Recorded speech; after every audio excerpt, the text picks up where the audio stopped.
नमस्कार, आप देख रहे हैं हमारा खास कार्यक्रम मेरा गांव मेरी खबर और मैं हूं आपके साथ रंजना सिंह राठौड़। शुरुआत करेंगे खबरों की। अजदुद्दीन ओवैसी और सपा के अध्यक्ष ओम प्रकाश राजभर आज आजमगढ़ पहुंचे, जहां पर ओवैसी और राजभर का कार्यकर्ताओं ने भव्य स्वागत किया। ओवैसी की एक झलक भर पाने के लिए लोग काफी उत्सुक नजर आए। अजदुद्दीन ओवैसी ने पूर्वांचल के लोगों का धन्यवाद किया। उन्होंने कहा कि आने वाले विधानसभा चुनाव में भागीदारी संकल्प मोर्चा शानदार प्रदर्शन करेगा। उन्होंने कहा कि उत्तर प्रदेश में पूर्वांचल से अभी ये शुरुआत हुई है और आने वाले समय में वो पूरे प्रदेश में घूमेंगे। वोट कटवा के सवाल पर उन्होंने कहा कि जिसको भी चुनाव में हार का डर रहता है वो उन पर इल्जाम लगाने लगते हैं।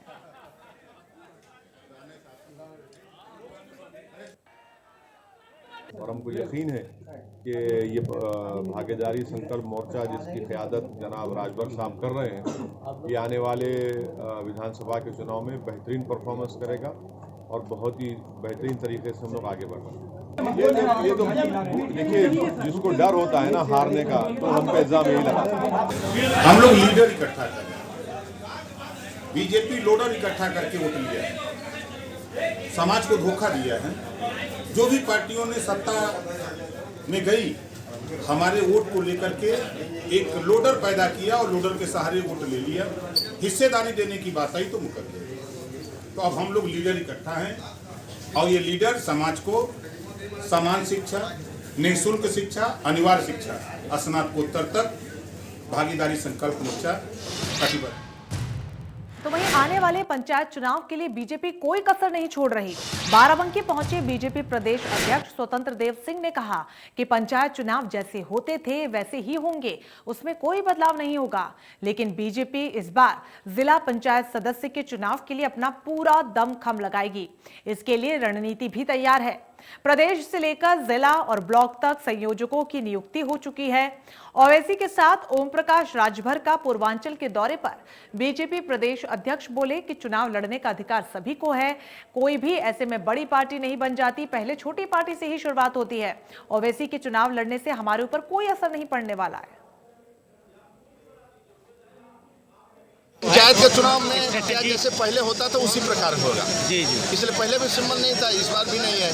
तो जैसा पुराना चुनाव जो प्रक्रिया थी चुनाव की, उसी प्रकार होगा। लेकिन भारतीय जनता पार्टी जिला पंचायत सदस्य के लिए संपूर्ण ताकत लगाकर, यानी इस समय पंचायत के चुनाव पर सभी कार्यक्रम बीजेपी के रद्द है।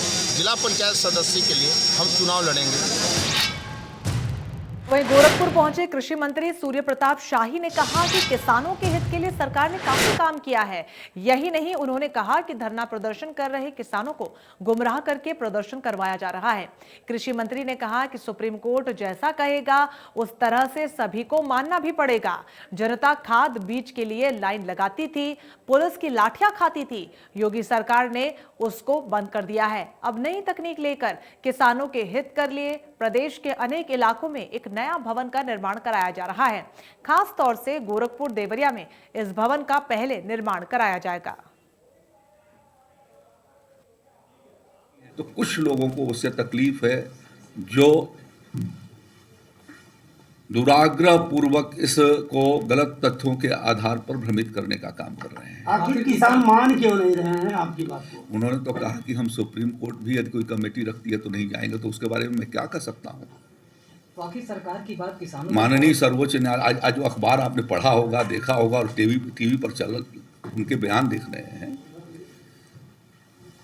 भारत सरकार ने अपनी ओर से अपने सारे तथ्य माननीय सर्वोच्च न्यायालय के सामने रखे हैं। माननीय सर्वोच्च न्यायालय एक संवैधानिक संस्था है और वह जो भी निर्णय करेगी स्वाभाविक रूप से हम उनके आदेश का पालन करेंगे, सम्मान करेंगे। वहीं प्रदेश में अजदुद्दीन ओवैसी के द्वारा सियासी जमीन तराशने पर पूर्वांचल के दौरे पर आने पर स्वामी प्रसाद मौर्य ने कहा कि यूपी योगी और मोदी जी का क्षेत्र है, यहाँ कोई कितना भी जमीन तलाश कर ले, यहाँ किसी की दाल नहीं गलने वाली है। पूरा उत्तर प्रदेश मोदीमय है। वहीं अखिलेश यादव के वैक्सीन को लेकर दिए गए बयान पर कहा कि ये लोग हताशा और निराशा के शिकार हो चुके हैं और इसीलिए अनाप शनाप बयानबाजी करके कहीं ना कहीं अपनी हताशा को जाहिर करने की कोशिश कर रहे हैं। उत्तर प्रदेश माननीय मोदी जी और माननीय योगी जी का क्षेत्र है। यहाँ कोई कितना भी ज़मीन तलाशे, किसी की दाल गलने वाली नहीं है। पूरा उत्तर प्रदेश मोदीमय है। अब ये लोग हताशा और निराशा के शिकार हो चुके हैं, इसीलिए अनाप शनाप बयानबाजी करके कहीं न कहीं अपनी हताशा को जाहिर करने की कोशिश कर रहे हैं। खबर मेरठ के हस्तिनापुर से है, जहां पर भगवान परशुराम की भव्य प्रतिमा का अनावरण 14 जनवरी को किया जाएगा। यहां भगवान परशुराम की 21 फीट की प्रतिमा लगाई जाएगी। इस कार्यक्रम के मुख्य अतिथि चिरंजीवी पीठ के संस्थापक संतोष पांडे होंगे। साथ ही राष्ट्रीय संयोजक सुमेश मिश्रा विशिष्ट अतिथि होंगे, जिनको कार्यक्रम के आयोजकों ने आमंत्रण पत्र भेजा है।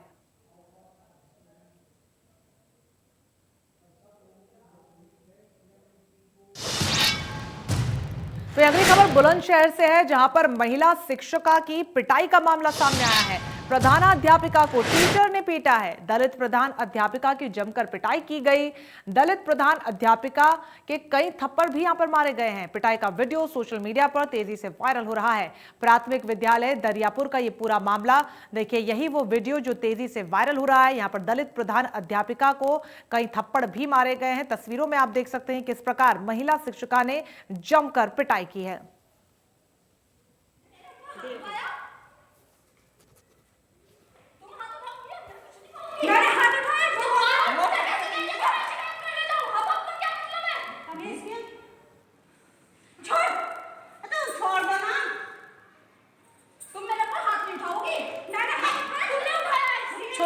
छुड़वा दो मैडम को, छुड़वा दो।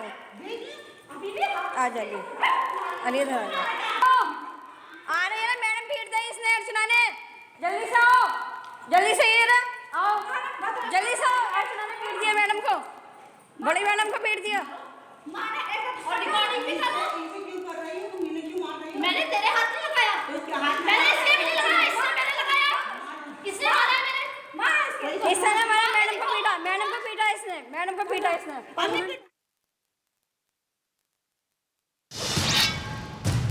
खबर गोंडा से, जहां पर विकास कार्य कराए जाने के नाम पर 36 लाख रुपए का घोटाला सामने आया। फर्जी भुगतान का यह पूरा मामला वजीरगंज ब्लॉक के जगदीशपुर कटरा गांव का है, जहां ग्राम प्रधान, सचिव और रोजगार सेवक ने मिलीभगत कर करीब 36 लाख रुपए का घोटाला कर डाला। मटेरियल खरीद के नाम पर एक प्राइवेट फर्म को लगभग 9 लाख रुपए का भुगतान कर दिया गया, तो हैंडपंप रिपेयर कराने के नाम पर भी 4 लाख रुपए निकाल लिए गए। इसी तरीके से सरकारी स्कूल में स्थल विकास दिखाकर 3.5 लाख, कागजों में खंडजे की मरम्मत दिखाकर लगभग 2.5 लाख रुपए का गोलमाल कर लिया गया। गांव के ही रहने वाले शिव गणेश ने इस पूरे मामले की शिकायत डीएम से की। डीएम ने इसे गंभीरता से लेते हुए 3 सदस्यीय समिति का गठन किया और इस पूरे फर्जीवाड़े की रिपोर्ट 15 दिनों के भीतर तलब की है। ये वजीरगंज में ग्राम पंचायत में अनियमितता संज्ञान में आई थी, जिसमें लगभग 36 लाख के आसपास का इसमें गबन का प्रकरण संज्ञान में आया था। इसमें 3 सदस्यीय समिति जांच के लिए गठित की गई है। ये 28 लाख 16 हज़ार रुपये का गबन है। ये 1 जुलाई 2020 से 19 दिसंबर 2020 के मध्य में ग्राम पंचायत वकील खान और ग्राम विकास अधिकारी मनीषा यादव और इनके सहयोगी अमरनाथ यादव ने कूट रचित दस्तावेज का प्रयोग करके गोंडा जिले में कार्यरत शिक्षिका के शैक्षिक अभिलेख पर नौकरी हथियाने वाली फर्जी शिक्षिका का खुलासा हुआ है। बस्ती के बनकटी ब्लॉक के प्राथमिक विद्यालय बोदवल में प्रधाना अध्यापिका पद पर कार्यरत फर्जी शिक्षिका की सेवा खत्म करने के साथ ही बीएसए ने बीईओ बनकटी को मुकदमा दर्ज कराने के निर्देश दे दिए हैं। साथ ही अब तक के वेतन की रिकवरी के लिए नियमानुसार प्रक्रिया शुरू कर दी है। शासन के निर्देश पर शिक्षकों को पैन कार्ड सत्यापन की प्रक्रिया चल रही है। बेसिक शिक्षा कार्यालय के अनुसार जिले के आधा दर्जन से ज्यादा शिक्षक इस फर्जीवाड़े में अब तक बर्खास्त किए जा चुके हैं। इसके साथ ही विभागीय स्तर से चिन्हित संदिग्धों का वेरिफिकेशन और जांच करवाई जा रही है। इस सूची में बनकटी ब्लॉक के बोदवल प्राइमरी में तैनात प्रधान अध्यापिका निर्मला देवी का नाम भी शामिल था।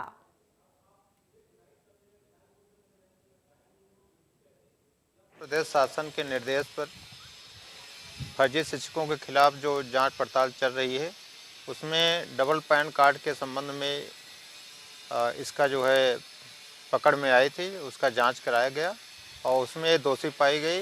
दोषी पाए जाने के बाद इसकी नियमानुसार सुनवाई करने के उपरांत इसको बर्खास्त किया गया है। FIR भी कराई जा रही है और वसूली की भी कार्यवाही कराई जा रही है। खबर बागपत के बड़ौद थाना इलाके से, जहां पर बाइक सवार दो बदमाशों ने हत्यारोपी की गोलियों से भूनकर हत्या कर डाली। इस हत्याकांड को उस वक्त अंजाम दिया गया जब मृतक बिनौली रेलवे फाटक के पास खड़ा हुआ था। घटना को अंजाम देकर बदमाश भाग निकले। कहा जा रहा है कि कत्ल का बदला लेने के लिए ये कत्ल किया गया है। दरअसल 1 साल पहले दाह गांव में बब्बन की गोलियों से भूनकर हत्या कर दी गई थी। इस हत्या के मामले में गांव का ही राशिद जेल गया था। 3 महीने पहले ही राशिद जेल से छूटकर बाहर आया है।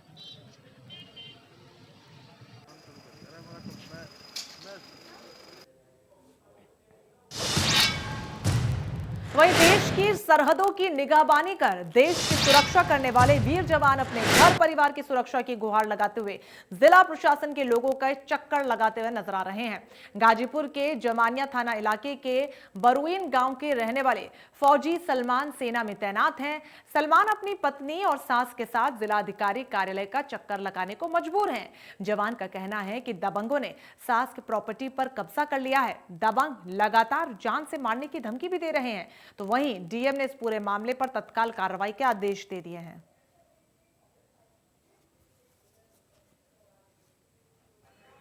मैंने एसडीएम से कहा है कि उसकी जांच कर लें और यदि उनकी ज़मीन है और उस पर किसी ने अवैध कब्जा करने का प्रयास किया है या कर रहा है तो उसके खिलाफ कानूनी कार्रवाई की जाए। अभिलेखों में जिसका नाम दर्ज है उसका मौके पर परीक्षण है। वहीं बलिया के बांसडीह थाना इलाके में बजरंग बली के स्थान पर नवजात शिशु का शव मिलने से क्षेत्र में हड़कंप मच गया। बच्चे के शव की सूचना मिलते ही मौके पर पहुंची पुलिस ने बच्चे के शव को अपने कब्जे में लेते हुए पोस्टमार्टम के लिए भेज दिया है। पुलिस फिलहाल इस पूरे मामले की जांच पड़ताल में जुट गई है।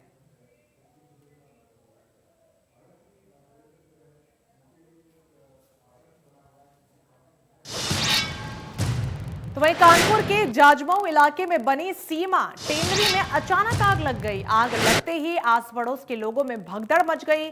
दमकल विभाग को बुलाकर आग को बुझाया गया। वहीं इलाके में रहने वालों के मुताबिक हर साल टेनरी में आग लग जाती है, जिसका कारण नहीं पता।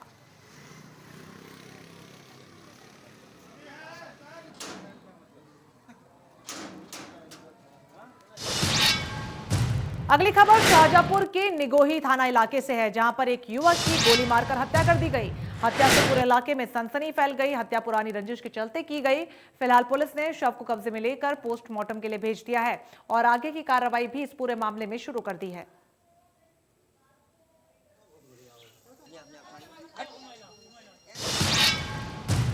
तो वहीं फतेहपुर में फेसबुक से दोस्ती, फिर शादी और धोखा देकर भागा शातिर धोखेबाज पति।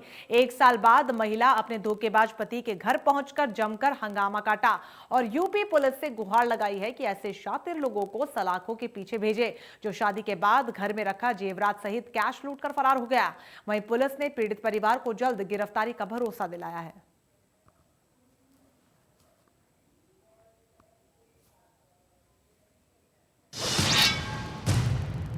बस्ती जिले के छावनी थाना क्षेत्र में ट्रिपल मर्डर का पुलिस ने खुलासा कर दिया है। बीती 8 और 9 जनवरी की रात को इस सनसनीखेज वारदात को अंजाम दिया गया था। आलू व्यापारी से लूट और आपसी खुन्नस की वजह से इस घटना को साथी ट्रक चालकों ने अंजाम दिया था। आलू व्यापारी असलम, आपको बता दें, ट्रक चालक राजकुमार गौतम और परिचालक सोनी की धारदार हथियार से गला काटकर हत्या कर दी गई थी। पुलिस ने जब मामले की पड़ताल शुरू की और टोल प्लाजा के फुटेज खंगालने शुरू किए तो इस हत्याकांड में शामिल ट्रक ड्राइवरों अजीत सिंह, गोलू यादव, शीलू को अरेस्ट कर लिया गया। बता दें कि बिहार का आलू व्यापारी असलम अक्सर ट्रक से आलू और प्याज खरीदने के लिए कानपुर मंडी में जाता था। पकड़े गए आरोपियों ने पूछताछ में बताया कि व्यापारी से उनकी मुलाकात 8 जनवरी की शाम को कुशीनगर में एक ढाबे पर हुई थी। बातचीत के बाद आरोपियों ने व्यापारी से लूट का प्लान बनाया था।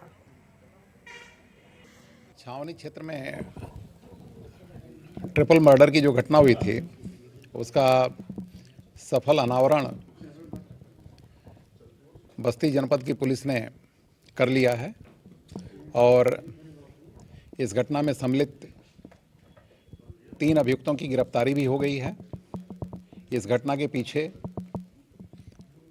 2 कारण थे। एक तो आपस की रंजिश और दूसरी पैसे लूटने का मोटिव, इन 2 कारणों से ये घटना हुई थी और ये घटना मृतक के साथियों ने ही जो है किया था। खबर जालौन से, जहां पर 4 दिनों पहले हुई राज मिस्त्री की हत्या का खुलासा पुलिस ने कर दिया है। पुलिस ने हत्या करने वाले कातिलों को गिरफ्तार भी कर लिया है। यह हत्या राज मिस्त्री के 2 बेटे ने की थी, जिन्होंने पिता की अय्याशी से परेशान होकर गला घोंटकर हत्या कर दी थी और शव को जंगल में फेंक दिया था। लेकिन पुलिस ने जांच में दोनों आरोपियों को गिरफ्तार कर हत्या का खुलासा कर दिया है।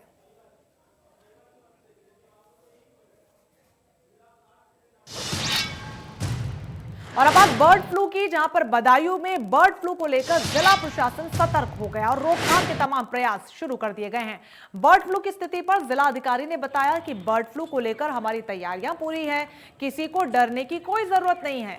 जिले में 113 पोल्ट्री फार्म है। सभी वेटरनरी ऑफिसर्स को बता दिया गया है कि उनकी बैठक करें और उन्हें सुरक्षित करें।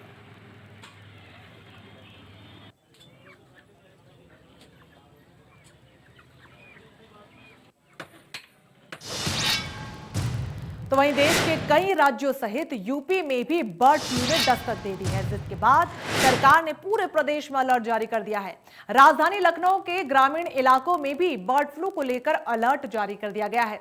स्वास्थ्य और पशुधन विभाग को अलर्ट मोड पर रख दिया गया है। जहां से भी पक्षियों के मरने की खबर आ रही है, वहां पर तुरंत जांच के आदेश दिए गए हैं। वहीं प्रदेश भर के सभी पोल्ट्री फार्म्स को सर्विलांस पर भी रखा गया है। साथ ही साथ चिकन और अंडा मार्केट में भी लगातार निगरानी की जा रही है। ऐसे में राजधानी लखनऊ के ग्रामीण क्षेत्र में भी विशेष सतर्कता बरतने की हिदायत दी गई है। लखनऊ के जिलाधिकारी ने बर्ड फ्लू को लेकर विभागों के अलर्ट रहने के निर्देश जारी कर दिए हैं।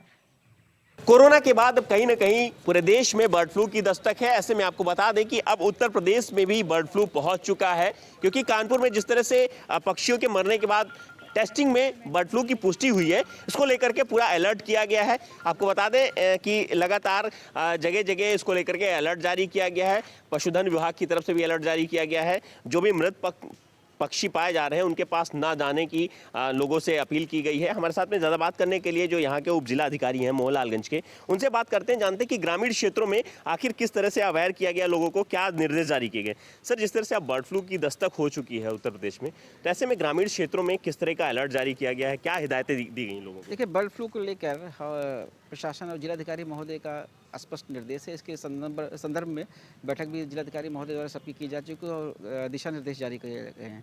इसके साथ एक टोल फ्री नंबर भी जारी किया गया है। अगर किसी भी तरह की कहीं भी अब नॉर्मल कोई किसी पक्षी की डेथ पाई जाती है तो उस टोल फ्री नंबर पर लोग बताएं और साथ ही साथ प्रशासन को सूचित करें या पशुपालन विभाग को सूचित करें, ताकि अगर कोई इस तरह की अप्रिय घटना हो तो उसको रोका जा सके। सर, पशु आश्रय केंद्र वगैरह पर किस तरह की व्यवस्थाएं हैं? यहाँ के जो पशु चिकित्सक हैं उनको किस तरह से निर्देशित किया गया है? देखिए, सारे लोगों को स्पष्ट निर्देश जिलाधिकारी महोदय द्वारा जारी किए जा चुके हैं। कहीं पे भी हर आदमी को, हर व्यक्ति जो कि प्रशासन में है, चाहे जो भी हो, उनको निर्देश है कहीं भी किसी भी तरह की अब नॉर्मल चीज़ें इस तरह की दिखती हैं तो उसको तत्काल सूचित करें, ताकि समय रहते उसका प्रबंध किया जा सके। बिल्कुल, यहाँ देख रहे हैं कि जिस तरह से उत्तर प्रदेश में बर्ड फ्लू की दस्तक हुई है, ऐसे में कहीं ना कहीं जो उत्तर प्रदेश का जो प्रशासन है वो पूरी तरह से अलर्ट मोड में आ गया है। लखनऊ से इंडिया न्यूज के लिए जय शुक्ला। मिर्जापुर के रहने वाले युवक दीपू प्रजापति मिर्जापुर वेब सीरीज बनाने वालों के खिलाफ शिकायत लेकर पुलिस कार्यालय पहुंचा। उसने पुलिस अधीक्षक कार्यालय में प्रार्थना पत्र देकर वेब सीरीज बनाने वाले निर्माता निर्देशक के खिलाफ कार्रवाई की मांग की। युवक का कहना है कि जिस प्रकार जिले को मिर्जापुर वेब सीरीज में दर्शाया गया है, उसके कारण उसकी नौकरी छूट गई, अस्पताल में नौकरी नहीं मिली। दूसरे राज्य में इंटरव्यू देने गया तो वहां पर मिर्जापुर का नाम सुनकर अपमानित किया गया और भगा दिया गया। अपने साथ हुए इस बर्ताव के लिए वो पूरी तरीके से वेब सीरीज निर्माताओं को जिम्मेदार बता रहा है। उसका कहना है कि वेब सीरीज देखा तो उसमें जो दिखाया गया, इससे जिले की छवि खराब हो रही है। अब ये बात संज्ञान में आई है कि एक व्यक्ति ने जो है कुछ मिर्जापुर सीरीज को लेकर के एक प्रार्थना पत्र दिया है।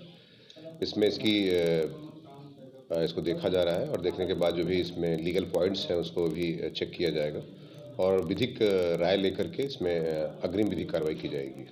मैं यहाँ पे एसपी ऑफिस आया हूँ कंप्लेन दर्ज कराने मिर्ज़ापुर वेब सीरीज के विरोध में, जो कि कुछ लोगों ने पैसा कमाने के लालच में हमारे घर तुल्य मिर्ज़ापुर पर वेब सीरीज बनाई जिसमें मिर्ज़ापुर को एक असभ्य समाज, एक गुंडों का अखाड़ा, जिसमें औरतों को उपभोग की वस्तु बनाकर दिखाया गया है, जिससे हमारे मिर्ज़ापुर पर काफ़ी ख़राब प्रभाव पड़ा है, जिसका परिणाम मुझे खुद अन्य राज्य में भोगना पड़ा है और इसके कारण मुझे अपने नौकरी से भी हाथ धोना पड़ा है। अन्य राज्यों में मुझे काफ़ी लज्जित व अपमानित होना पड़ा है, जिसका मैं कड़ा विरोध करता हूं और मिर्ज़ापुर के निर्देशकों के विरुद्ध राजद्रोह के तहत कार्रवाई की मांग।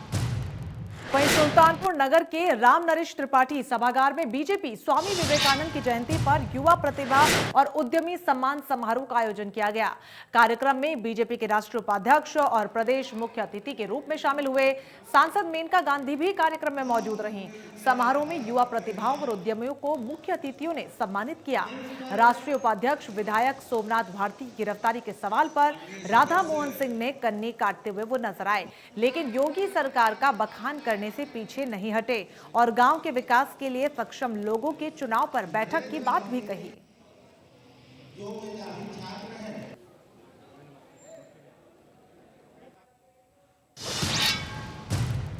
खबर गोंडा से, जहां पर वृद्धाश्रम में लगा नेत्र परीक्षण और स्वास्थ्य शिविर। निराश्रित बुजुर्गों के स्वास्थ्य का परीक्षण किया गया।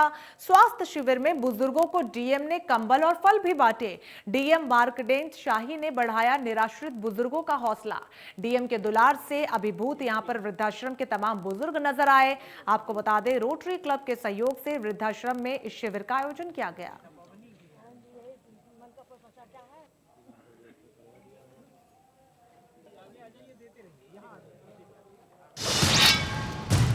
खबर महोबा से, जहां पर पंडित गणेश प्रसाद मिश्र न्यास समिति ने स्वामी विवेकानंद जयंती के अवसर पर बुंदेलखंड मैराथन दौड़ का आयोजन किया, जिसमें न सिर्फ युवा बल्कि बुजुर्ग लोगों ने भी भाग लिया।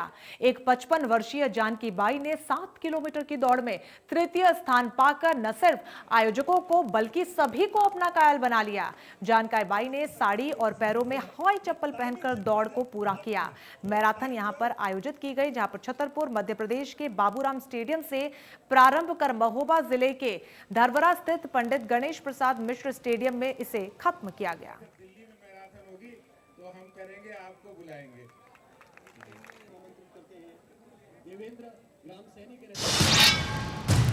चलिए, इसी के साथ फिलहाल के लिए हमारे खास कार्यक्रम में बस इतना ही, लेकिन लगातार बड़ी खबरों के लिए आप बने रहिए हमारे साथ। नमस्कार।